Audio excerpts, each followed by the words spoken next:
Releasing on Nintendo Switch and also in a visually enhanced Switch 2 edition, Pokémon Legends ZA is undeniably built around the limits of the older 2017 machine first and foremost. It iterates on 2022's Legends Arceus at least, once again blending the adventuring, combat, and Pokémon catching into a cohesive real-time experience.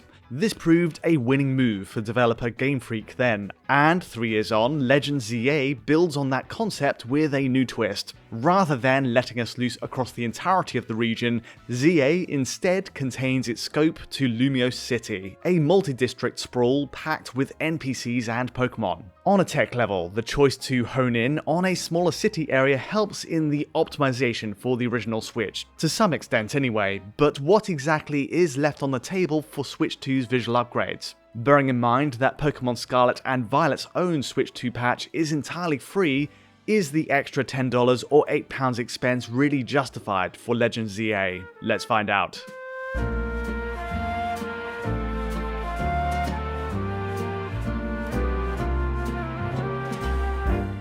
First, let's check out the good stuff. The game's explorable area is more contained, no doubt, but Legends ZA capably imbues that space with a keen sense of adventure. Exploring Lumiose, collecting Pokémon, and rising the ranks from Z to A in Battlezone tournaments is undeniably addictive. Plus, Game Freak invites players to peel away at the city's layers, with rooftop pathways, sewers, and secret alleyways opening up through smart use of Pokémon abilities. By day, between the market, the station, and Lumiose's parks, there's really no shortage of distinctive landmarks to happen upon. Also good news is that both Switch 1 and 2 get screen space reflections across water bodies, while indoor areas like Hotel Z see a gentle use of volumetric fog to create a musty, antiquated feel. And while there's a lack of voice acting in Legends ZA, which seems jarring in this day and age, even in text form the dialogue still has a winning charm.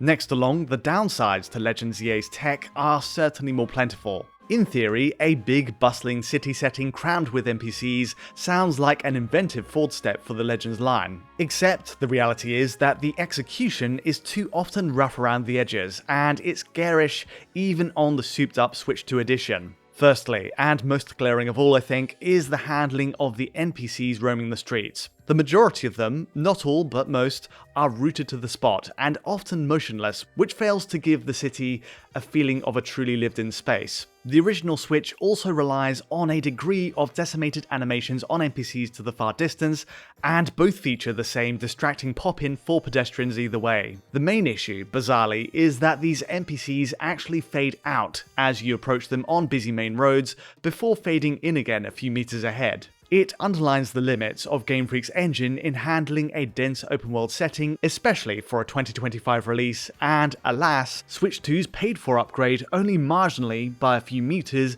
improves the LOD range for these roaming characters.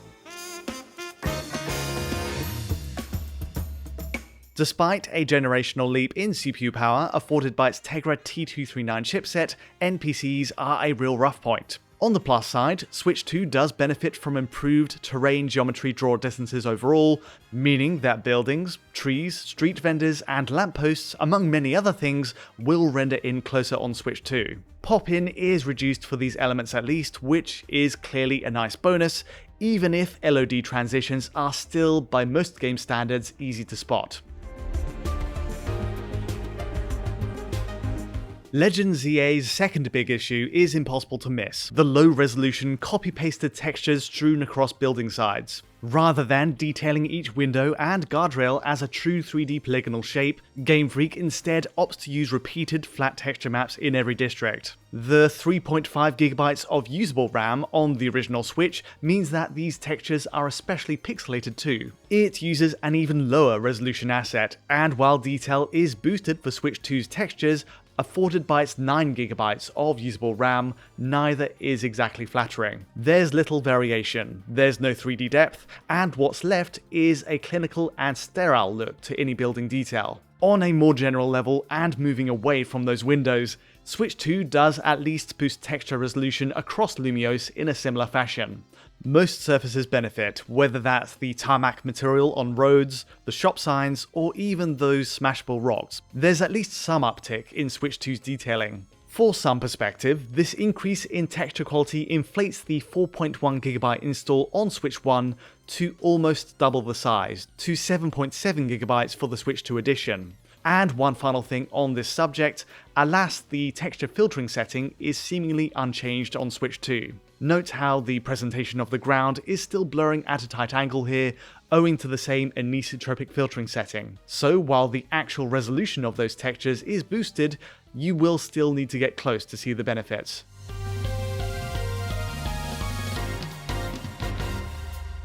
For a console that's capable of running complex open-world games like Cyberpunk 2077, this is clearly far from a revolutionary Switch 2 upgrade. Still, there are a few other extras to touch on here. Notably, ambient occlusion is added, allowing for contact shadows in the crevices between objects and at room corners. Picking a still frame, for example, and flipping between the original Switch and Switch 2 shows it best, and again, this screen space AO adds some much needed depth to the scene. Likewise, shadow resolution is also boosted across the board on Switch 2. Neither console's shadow quality is exactly easy on the eye, but in broad daylight, Switch 2 at least offers an advantage here. Sadly, both Switches have the exact same shadow filtering cascade, meaning world and NPC shadows draw at the precise same range on each.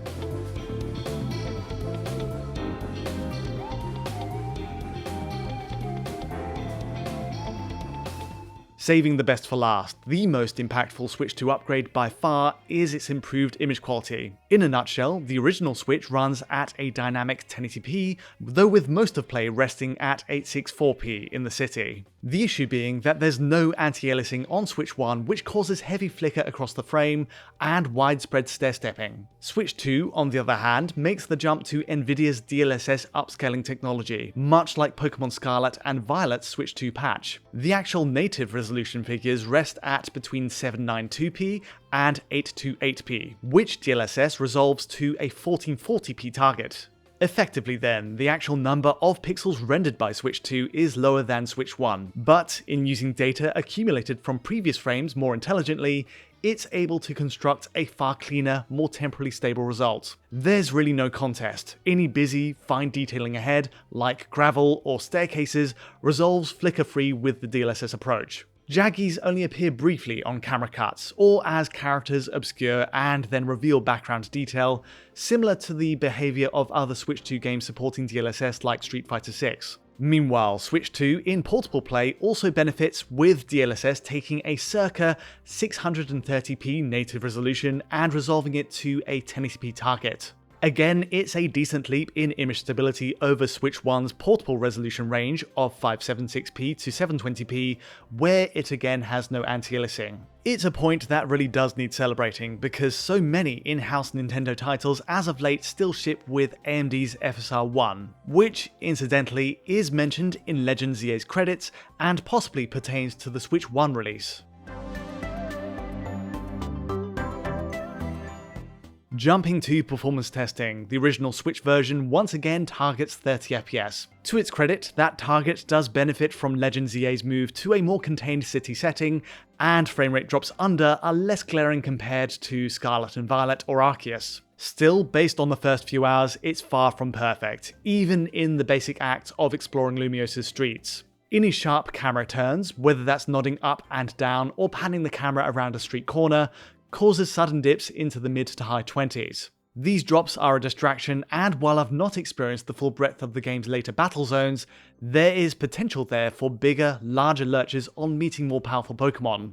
Game Freak's optimizations for the original Switch's Tegra X1 aren't entirely fruitful then. It's certainly playable, but not ideal. The aggressive NPC pop-in, low-quality textures, and pixelated shadows are all concessions that still can't quite keep 30fps in check. All of this is of course solved in the Switch 2 edition. Jumping to Nintendo's newer machine and testing hours of footage, we get a locked 60fps here with only a very rare few instances of single dropped frames. This is a big improvement on Scarlet and Violet's own Switch 2 adaptation, which still has a scattering of sub 60fps moments. Combined with its vastly improved image quality generated by DLSS, that 60fps readout makes such a difference to controlling the camera. And even with its cutbacks in native resolution, Switch 2 in portable mode holds on to a similarly tight lock at 60, at least judging by eye.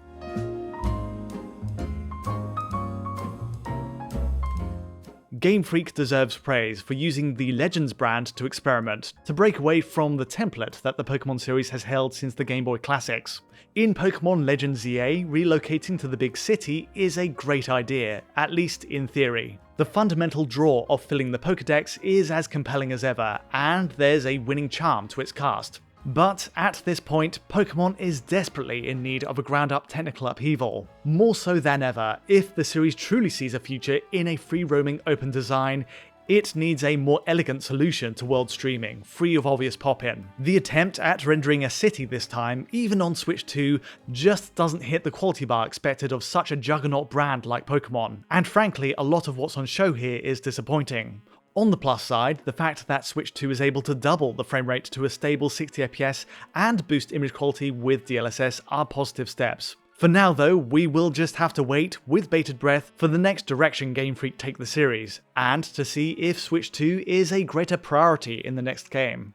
But that's all from me today. If you did enjoy this video, feel free to like or subscribe, and don't forget to hit that bell for instant notifications as any new video lands. Check out our Patreon to support what we do at Digital Foundry, and if you want to get in touch with myself or the team, you know where to find us. But from me for now, thanks for watching.